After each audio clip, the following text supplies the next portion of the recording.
I grew up on an island with one rule, never talk about the other island. Throwing her arms around him, clutching him so hard it looked painful. She was crying too, but it was different. Her hands twisted in the back of his shirt, but her face stayed tense like she was, trying to convince herself this was really him. Like she already knew she'd have to let go again. Nathan didn't hug her at first. He stood stiff for a second, then slowly he wrapped his arms around her. When she pulled back to look at him, something shifted in her face.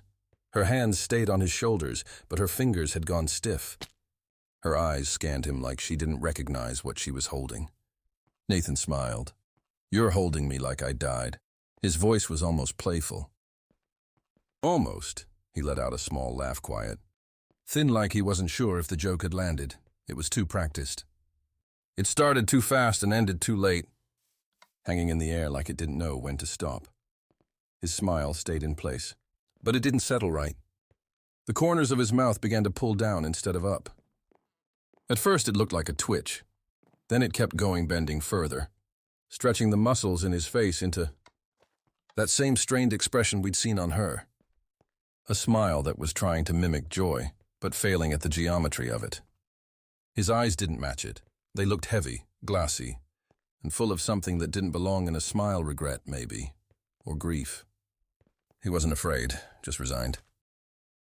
Like something inside him understood what came next and didn't try to fight it. His mother let go of his arms. She took a step back, one hand covering her mouth. Behind her, the others had already started to move. They didn't raise their voices. They didn't argue. It was as if the whole village had already made peace with what needed to happen. A few men stepped forward. Jonah's uncle, Sam's father, a neighbor I didn't know by name. Nathan didn't resist. He didn't ask why. He just stood there, shoulders low, his eyes still on his mother. One hand reached for his sleeve, another for his collar.